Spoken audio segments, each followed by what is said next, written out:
Hello everyone. This lecture is brought to you by Raj Malhotra's IAS Institute, Chandigarh. By means of this lecture, I, Ayush Gupta, will be covering up the Juvenile Justice, Care and Protection of Children Amendment Act 2021 that has recently been passed by the Parliament. For convenience, let us call this act as the JJ Act of 2021. So, the JJ Act of 2021 amends the Juvenile Justice, Care and Protection of Children Act of 2015. So, the JJ Act of 2015 covers the procedure as to how to deal with children in conflict with law,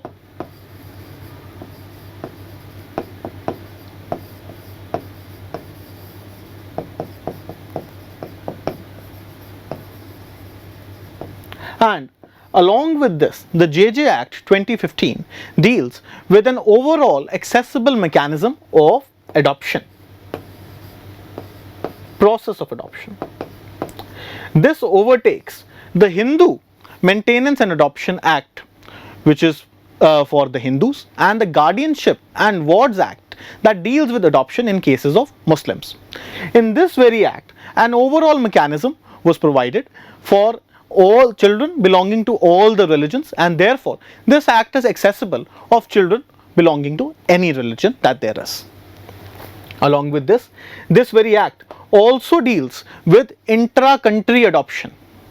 That means when a foreigner comes in and wants to adopt any children from your country. So, before we begin with the amendment, let us see as to what was the authority behind the JJ Act of 2015. As per the statement of objects, this very act was brought in to fulfill government's treaty obligations under the United Nations Convention on the Rights of the Child and the Hague Convention on Protection of Children and cooperation in respect of inter-country adoption. So, over here, under Article 253, the Constitution gives the power to the central government to enact legislations in order to fulfill its obligations under international treaties.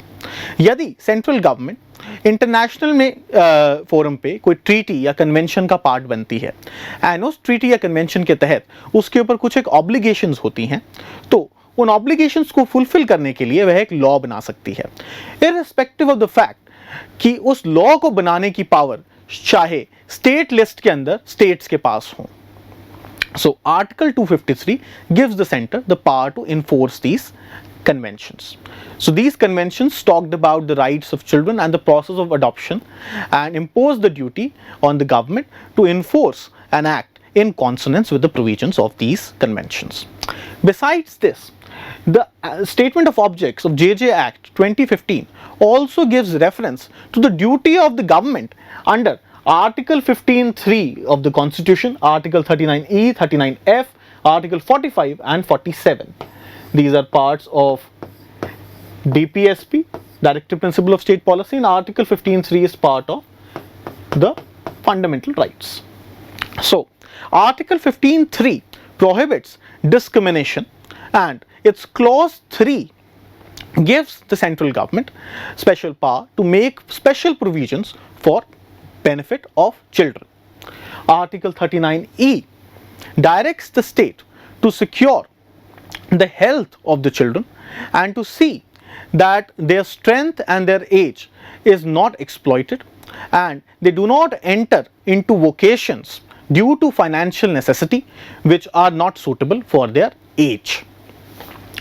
39F directs the government to secure such opportunities to the children so that they can develop in due manner and with dignity and their age is not exploited and they do not face abandonment either morally or materially. Article 45 provides for early childhood care and education up to the age of 6, and Article 47 directs the state to secure increasing standard of living to all the citizens and secure nutrition for all the citizens. So, taking refuge under these very acts, these articles, giving reasoning of these very articles, and these conventions, the JJ Act of 2015 was brought in by the government. Moving forward, now the JJ Act gives two categories of children. One is children in conflict with law, and the second is child in need of care and protection. Before we understand as to what these two categories mean, we need to understand as to who is a child. As per this very act, a child has been defined as any individual who has not completed the age of 18 years. So, this is in consonance with the age of children provided in the treaties under which this act has been brought in. Why it is important to know as to who is a child? It is important to know because there is no universal definition of a child. Different acts give different definition of children. In the labor acts, we will find that children are described as someone of the age of 14 up to the age of 14. In IPC, you will see that children are defined as between the age of 7 and 12 up to the age of 12. So, whereas the JJ Act defines children as individuals up to the age of 18. Now, who are children in conflict?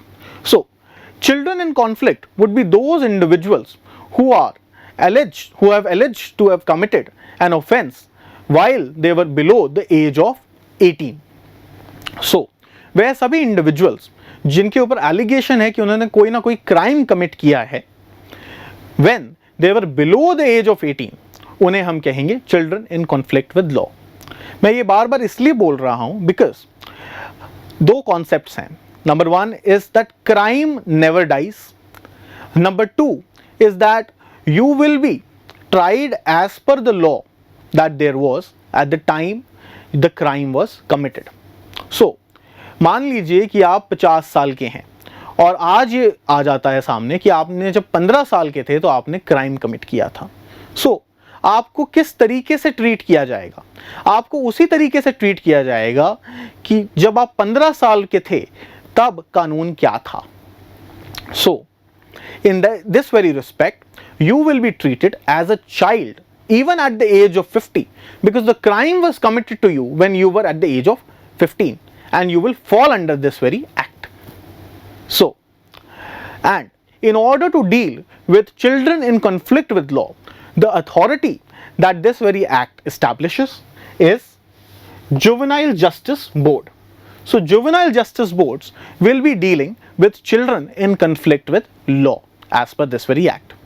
The second category of children this act defines is child in need of care and protection. So, who are children in need of care and protection? इस act के अंदर लगभग 10 points दे रखे हैं जिसके अंदर categories mention कर रखी हैं, सिचुएशंस मेंशन कर रखी हैं जिन सिनेरियोज में चिल्ड्रन कंसिडर होंगे that they are in need of care and protection. ये कैटेगरीज इतनी ब्रॉड है कि दिस विल रफली cover up all the scenarios in which children are vulnerable. So there are categories in which children who are forced to beg, it is covered under this very definition. Children who are being forced to marry against their will by their parents or their guardians are also covered under this very act. Children who are engaged in factories against labor laws are also covered under this very act, and likewise. So, who is going to look after the children in need of care and protection? So, this act establishes, the JJ Act 2015 establishes child welfare committees. So, child welfare committees are going to deal with the provisions applicable on these very children under this very act as per the JJ Act 2015. With the Amendment Act, that is JJ Act of 2021, child welfare committees are made to now report to district magistrate. Why did the amendment did this? The amendment has done this citing that child welfare committees are slow in their work, and therefore in order to enhance their speed and the time they are taking up, now they need to direct now they need to report to district magistrate. Basically, under this act, the child welfare committees are also responsible for completion of the process of adoption, and they look through the entire process of adoption.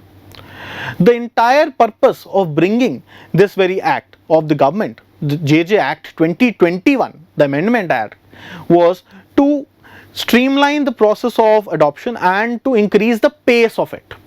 And in order to do this thing, the child welfare committees now are made to report to district magistrate. Moving forward, now, what is the minimum age at which a juvenile can be charged of an offence?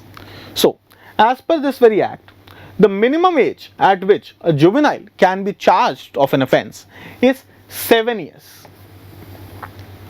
So, why is this 7 years? Under IPC Part 4, General Exceptions. Just a second. IPC Part 4 General Exceptions provides for all the scenarios in which an individual will be exempted if he is been alleged to have committed any offence. वो सभी scenarios जिसके अंदर अगर आप fit बैठते हैं तो आपको बाइज्जत बरी कर दिया जाएगा, आपके ऊपर क्राइम की एलिगेशंस नहीं लगेंगी अगर आप उसके अंदर फॉल करते हैं तो. सो जनरल एक्सेप्शन कवर करता है scenarios such as unsound mind. So supposedly अगर एक इंडिविजुअल दिमागी तौर से पीड़ित है एंड उसने अपने पागलपन के अंदर किसी का मर्डर कर दिया तो उस इंडिविजुअल को हम मर्डर के लिए नहीं कन्विक्ट करेंगे. उसी तरीके से जनरल एक्सेप्शंस में दिया गया है infancy. So according to this general exception, अगर एक इंडिविजुअल 7 साल की उम्र तक कोई भी क्राइम करता है तो उसे चार्ज नहीं किया जाएगा. अगर एक इंडिविजुअल 7 साल की उम्र तक किसी भी कोई भी ऑफेंस कमिट कर दे, so because of his infancy, because वो एक इन्फेंट है, वो एक इनोसेंट है, हम उसके अंदर इनोसेंस उसके अंदर प्रिज्यूम करते हैं एंड ये कहेंगे, ये कहता है कि 7 साल तक के अंदर किसी भी बच्चे के ऊपर कोई भी क्राइम नहीं लगाया जाएगा, उसे कन्विक्ट नहीं किया जाएगा किसी भी क्राइम के लिए. सेकेंडली, इन्फेंसी का प्रोविजन कवर करता है children between the age of 7 to 12. So एदेश से अगर ये प्रूव हो जाता है कि 7 से 12 साल के, अगर उस सिनेरियो में जब 7 से 12 साल की बीच की उम्र के अंदर कोई क्राइम कमिट करता है और ये प्रूव हो जाए, ये बता दिया जाए कि वह बच्चा इमेच्योर है, तब भी उसे उस क्राइम के लिए कन्विक्ट नहीं किया जाएगा. अब इमेच्योर है का क्या मतलब है? उसने वो क्राइम इमेच्योरिटी में कन्विक्ट कर दिया, कमिट कर दिया. सपोजिटली एक बच्चा 8 साल का है and he has recently had a sibling, let's say, and the sibling is 7 years old, 7 months old. So अब फैमिली का सारा अटेंशन उस सिबलिंग के ऊपर है. इस बच्चे को वो चीज़ अच्छी नहीं लगी, पहले उसे सारा अटेंशन मिलता था. सो what he did was कि जब सभी कोई नहीं देख रहा था तो उसने अपने सिबलिंग को चका एंड जाके अलमीरा में बंद कर दिया एंड चुपचाप बैठ गया.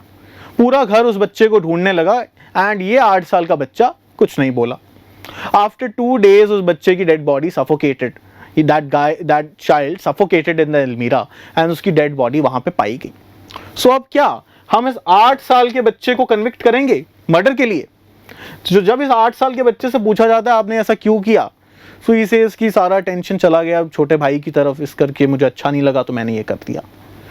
सो basically this child is immature to understand the repercussions of his act and therefore इस बच्चे को कन्विक्ट नहीं किया जाएगा. So under the JJ Act 2015, juveniles are children who are in conflict with law, जो कि who are alleged to have committed crime. Same उनकी definition वही होएगी, that is of children that below 18 years of age. Juvenile would be below 18 years of age. So juvenile की minimum age क्या हो सकती है? वो हो सकती है 7 साल की. 7 साल से आगे के बच्चों को हम इस एक्ट के अंदर चार्ज कर सकते हैं. So at which age juvenile can be tried as adult? अगर एक जुवेनाइल जो कि 18 साल से कम उम्र का बच्चा है, उसे हम कौन सी उम्र के अंदर एज एडल्ट ट्राई कर सकते हैं? सो As per this very act, if the child is between 16 to 18 years of an age and has committed a heinous crime,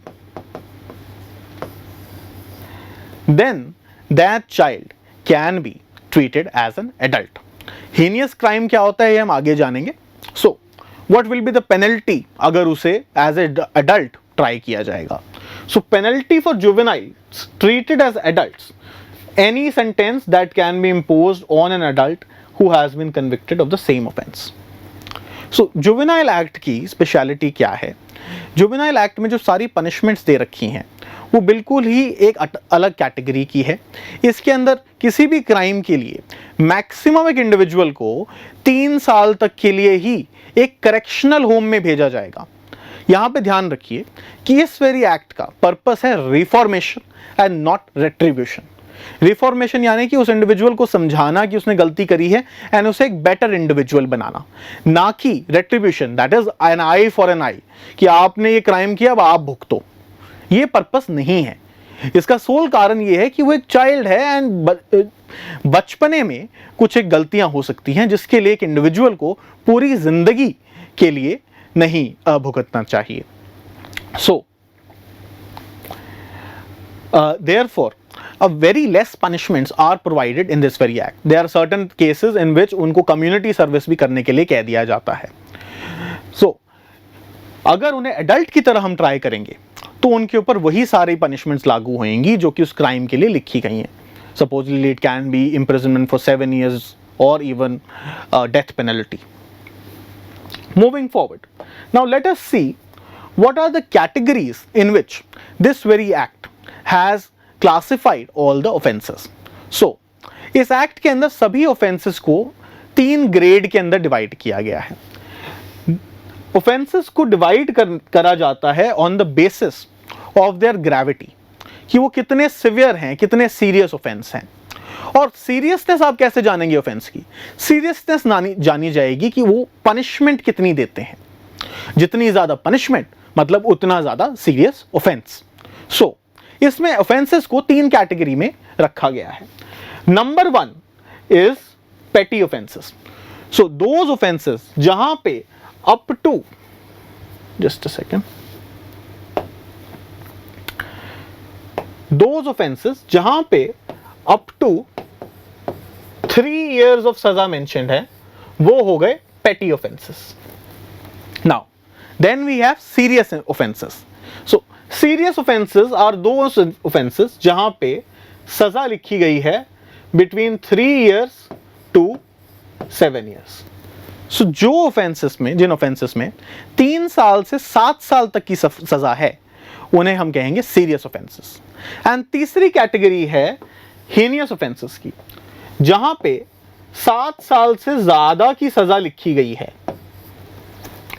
now the JJ act Amendment Act of 2021 amends the serious offenses. Serious offenses के अंदर वो है एक और category of offences को add करता है. वो जानने से पहले सपोज करिए कि एक ऑफेंस है under IPC 304 punishment is provided for imprisonment up to 10 years. सो अब इम्प्रिजनमेंट दे रखी है अप टू 10 years. हमने अभी अभी जाना था कि अगर किसी इंडिविजुअल को एज एन एडल्ट ट्राई करना है तो वो कब कौन से सिनेरियो में होएगा. सो JJ एक्ट के अंदर अगर एक इंडिविजुअल ने कोई हिनियस क्राइम कमिट किया है तो and that individual is between 16 to 18 years of an age, उस सिनेरियो के अंदर अगर एक प्रोसेस दे रखा है उसको वो फुलफिल करता है तो उस इंडिविजुअल को एज एन एडल्ट ट्राई किया जाएगा. सो वो सिनेरियो में क्या होगा, जब एक इंडिविजुअल जब क्राइम की पनिशमेंट दे रखी है अप टू 10 years, क्या उसे हम हिनियस ऑफेंसेस के अंदर करेंगे या हम उसे सीरियस ऑफेंसेस के अंदर करेंगे. In the case of Shilpa Mittal versus state of NCT Delhi में क्या हुआ था कि एक इंडिविजुअल था, उसने 304 के अंदर क्राइम के लिए वो एलिज था. उसकी एज ज्यादा हो गई थी, जब वह 18 साल से कम का था तब उसने क्राइम किया था, जब वो 16 साल से 18 साल की एज के बीच में था. सो कोर्ट ने कहा कि 304 के अंदर up to 10 years of imprisonment लिखी हुई है, इसलिए इस इंडिविजुअल को एज अ एडल्ट ट्राई करेंगे हम। इसके अगेंस्ट वह अपील में गया और उसने कहा कि up to 10 years of imprisonment maximum दे रखी है, मिनिमम तो कुछ है ही नहीं। सो अगर मेरे को मिनिमम इसके अंदर पनिशमेंट मिले तो वो हो सकता है मुझे 7 साल से कम की भी मिले। तो आप मुझे हीनियस ऑफेंसेस में क्यों डालेंगे? क्योंकि हीनियस ऑफेंसेस में तो मोर देन 7 years की पनिशमेंट है, लेकिन इस पनिशमेंट के अंदर, जिस सेक्शन के अंदर मुझे कन्विक्ट किया गया है, दैट इज 304 IPC, उसके अंदर पॉसिबिलिटी है कि मुझे मैक्सिमम तो 10 साल की सजा मिले, लेकिन पॉसिबिलिटी ये है कि मिनिमम मेरे को क्या पता 3 साल की भी मिले, क्या पता 4 साल की भी मिल सकती है। तो आप मुझे सीरियस ऑफेंसेस में रखिए जहां पे इंप्रिजनमेंट बिटवीन 3 to 7 years है। अगर हम उसे सीरियस ऑफेंसेस में गिनते तो क्या होता? तो उस सिनेरियो के अंदर वो individual as an adult try नहीं हो सकता था, एंड उसे हमें एज JJ एक्ट के अंदर एज अ चाइल्ड ही हमें ट्राई करना पड़ता। सो मैक्सिमम उसकी पनिशमेंट 3 साल ही हो सकती थी, तो मैक्सिमम उसकी पनिशमेंट 3 साल हो सकती थी, उससे ज्यादा हो नहीं सकती थी। इस पे सुप्रीम कोर्ट ने क्या किया, किसी भी ऐसे सिनेरियो के अंदर जहां पे कंफ्यूजन होती है तो बेनिफिट ऑफ डाउट हमेशा दिया जाता है क्रिमिनल कन्विक्ट को, जिसको सजा मिलनी है। देयरफॉर सुप्रीम कोर्ट ने कहा, क्योंकि इस कैटेगरी के अंदर वो है कैटेगरी जहां पे मैक्सिमम पनिशमेंट तो 7 साल से ज्यादा है, लेकिन मिनिमम पनिशमेंट दे ही नहीं रखी, ये कैटेगरी के ऑफेंसेस इस एक्ट के अंदर कवर्ड ही नहीं है। तो सुप्रीम कोर्ट ने उस इंडिविजुअल का क्राइम उसे रखा सीरियस ऑफेंसेस के अंदर, एंड सुप्रीम कोर्ट ने गवर्नमेंट को कहा कि आप इस लेक्यूना को जल्द से जल्द सही करिए।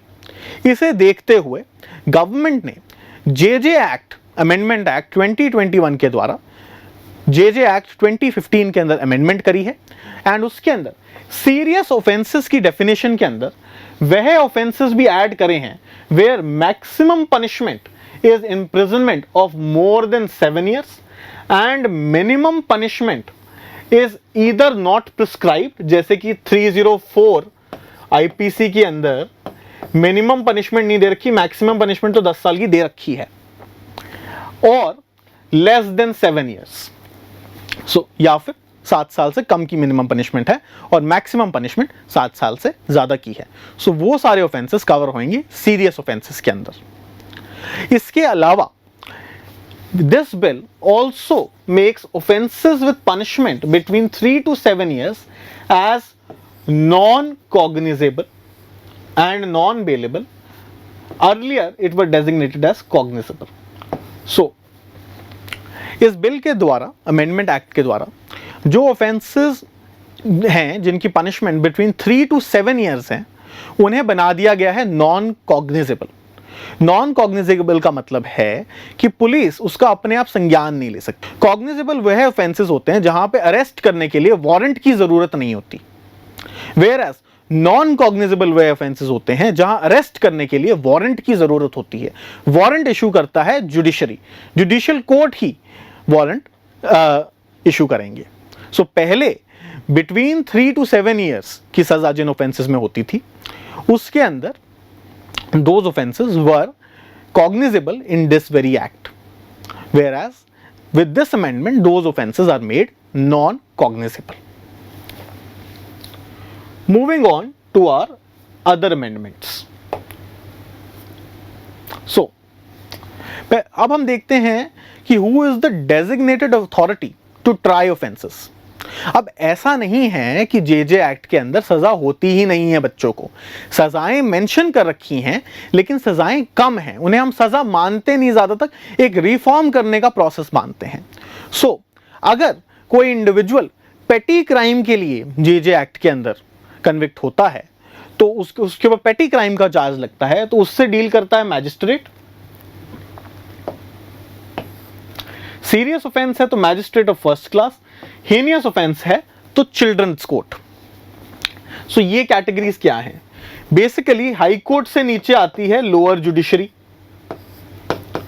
लोअर जुडिशरी के अंदर एक हायरार्की है इस हायरार्की में जो नीचे होते हैं उनके पास पावर है कम सीरियस ऑफेंसेस को ट्राई करने की, और जैसे जैसे हायरार्की के अंदर ऊपर जाते रहते हैं तो पावर बढ़ती रहती है मोर सीरियस ऑफेंसेस को ट्राई करने के लिए। सो जो चिल्ड्रंस कोर्ट है उसके पास बेसिकली पावर है सेशंस कोर्ट की। सेशंस कोर्ट सबसे ज्यादा सीनियर कोर्ट होता है लोअर जुडिशरी के अंदर, जिसके पास ताकत होती है इवन डेथ पेनल्टी देने की। सो हेनियस ऑफेंसेस को ट्राई किया जाता है चिल्ड्रंस कोर्ट के द्वारा, जिसके अंदर जिसके पास पावर है of sessions court. With this very act सभी ऑफेंसेस को ट्राई किया जाएगा अब चिल्ड्रंस कोर्ट के द्वारा।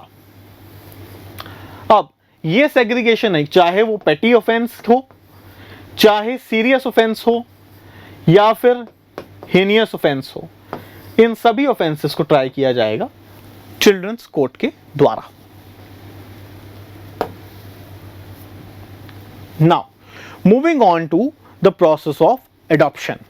So, children welfare committee, child welfare committees basically इस सारे प्रोसेस को देखती है अडॉप्शन की, लेकिन अडॉप्शन के ऊपर फाइनल सील लगाता है district court under JJ act 2015। सो अगर फाइनलाइज करना है तो जेजे एक्ट के अंदर जो जुडिशियल डिस्ट्रिक्ट कोर्ट है वो सारे प्रोसेस को देखता है, it goes through the entire things and see कि सारी चीजें सही तरीके से करी गई हैं या नहीं करी गई, एंड उसके बाद वह अपनी स्टैंप लगाता है अडॉप्शन के ऊपर। With the amendment in JJ act, with this JJ act 2021, इसके अंदर अमेंडमेंट करी गई और ये फाइनलाइज करने की पावर, अडॉप्शन को फाइनलाइज करने की पावर दे दी गई है अब district magistrate including additional district magistrate. So basically judicial branch से ये पावर दे दी गई है अब एग्जीक्यूटिव ब्रांच को। ऐसा करने के लिए जो इस एक्ट के अंदर रीजंस दिए गए हैं वो ये हैं कि नंबर 1, पहले तो अडॉप्शन का जो सिस्टम है वो है नॉन एडवर्सेरियल।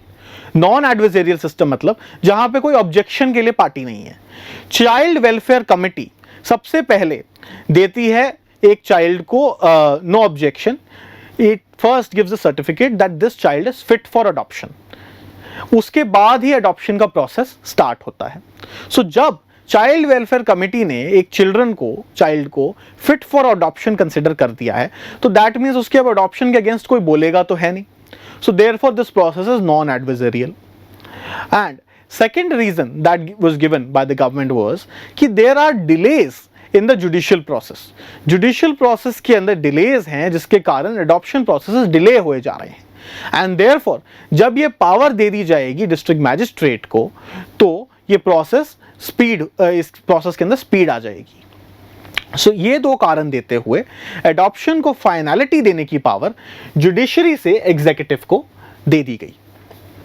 अब जो क्वेश्चंस रेज करे गए हैं इस अमेंडमेंट के खिलाफ वो ये करे गए हैं कि जुडिशरी से जब एग्जीक्यूटिव को ये पावर दे दी जाती है तो एक चेक्स एंड बैलेंसेस का सिस्टम बिगड़ जाता है। सारा प्रोसेस अब तक एग्जीक्यूटिव कर रहा था लेकिन अडॉप्शन डिसाइड करता है सारे लीगल राइट्स चाइल्ड के, एंड देयरफॉर जुडिशरी एक स्पेशलाइज्ड एजेंसी हो जाती है जो कि इस सारी चीज को ओवरसी कर सकती है। सो ये चीज इसमें ज्यादा बेटर ये रहता, ये आर्ग्यूमेंट दिया गया है ऑपोजिशन द्वारा कि अगर जुडिशरी के पास ही ये पावर रहने दी जाती। सेकंड चीज जो गवर्नमेंट ने जो रीजन दिया था वो ये था कि काफी ज्यादा पेंडेंसी है। On the date this act was brought in, only 629 cases of adoption are pending in the entire country with the judiciary. So, ये कहा जा रहा है कि 629 कोई बहुत बड़ी पेंडेंसी नहीं है जब हम देखते हैं पूरे इंडिया के रिस्पेक्ट के अंदर, एंड देयरफॉर इसकी ज़्यादा ज़रूरत नहीं थी। तीसरा आर्ग्यूमेंट ये दिया जा रहा है कि जो डिस्ट्रिक्ट मैजिस्ट्रेट है आज की डेट में डिस्ट्रिक्ट के अंदर लगभग 75 कमिटीज को चेयर करते हैं और अब उनके ऊपर एक नई रिस्पॉन्सिबिलिटी आपने दे दी है। तो ऐसा भी हो सकता है कि डिस्ट्रिक्ट मैजिस्ट्रेट जब इस चीज से डील कर रहे हैं तो वहां पे भी डिले हो जाए। सो basically this amendment raises questions of governance. ये टॉपिक गवर्नेंस से डील करेगा। बिसाइड्स दिस इसमें एक और जो चीज हमें देखनी है, जो रीजन गवर्नमेंट दे सकती है in today's scenario in the times of COVID, there are been reports that there number of children who have become orphaned. जिनके पेरेंट्स की डेथ हो गई है, and therefore cases of children who will require adoption will increase in coming times. So इस scenario को देखते हुए भी ये प्रोसेस में भी लागू किया गया है, या फिर ये हम आर्ग्यूमेंट दे सकते हैं if we are suppose to justify this very bill in cases जहां पे कोई क्वेश्चन पूछ लिया जाए. So that was all with respect to the juvenile justice care and amendment bill. Besides this, another observation that we can make with respect to amendment of this very act is that with respect to the current situation that is going on. Because of COVID, now there are number of cases are coming up in which children are requiring adoptions. There are children who have lost support, their family support during this dreaded time. So this is naturally going to increase the burden on the system, and with time we will see how this new amendment has been able to manage this. With this, we have come to the end of our lecture. However, before ending this lecture, another thing that I have found important to note over here is the definition of orphan that is given in this very act. इस act के तहत जो general पैरेलेंस में हम orphan की बात कर देते हैं कि N orphan is an individual who doesn't have parents, इसके अलावा इस एक्ट के अंदर orphan is an individual who does not have parents and also legal guardian. And even if he has a legal guardian, if that legal guardian is not willing to take care of that very individual or is not capable, then an individual is considered an orphan. The second anecdote that I would like to share with you is with respect to this matter of age. That is, when an individual can be tried as an adult under the JJ Act. इसके ऊपर question खड़ा हुआ था इन 2013. 2013 के अंदर जब Nirbhaya case हुआ था तो उसमें जिन लोगों को कन्विक्ट किया गया था, चार्ज किया गया था, उसमें से एक इंडिविजुअल था जिसकी एज थी 16. उस टाइम पे क्वेश्चंस ये उठे थे and there were popular demands that इस एज को नीचे ले जाया जाए एंड 16 कर दिया जाए, the age of children. There were strong arguments suggesting that now children are of appropriate age. Now at this scenario, in this age and time, children understand everything at the age of 16. However, we have to see this, that laws do not work in silos. जब ये demand I and the pressure was created on the government, another set of recommendations also started coming in. वो recommendation थी with respect to lowering down the age of consent for consensual sex of children from 18 to 16. So government के पास एक और government ने एक recommendation float करी कि there is a recommendation that we should also lower down the age of consent from 18 to 16 for consensual sexual acts. Now this did not bode well with the again our society, जहाँ पे ये बात आनी फिर शुरू हो गई कि चिल्ड्रन के अंदर इतनी समझ नहीं है अभी कि ये आप एज ऑफ कंसेंशुअल सेक्स की एज को आप 16 कर दें. And therefore in this very manner this entire argument drowned. So यहाँ पे हम ये समझते हैं कि जब हम एज की बात करते हैं तो एज को डिसाइड करना is a very complex structure manner and it will not work in silos. Any law when we fix it, it has repercussions on other laws as well. So this was all with respect to this lecture. Should you have any doubts, feel free to comment in the comment section. I'll be more than happy to reply to you. Thank you and have a nice day.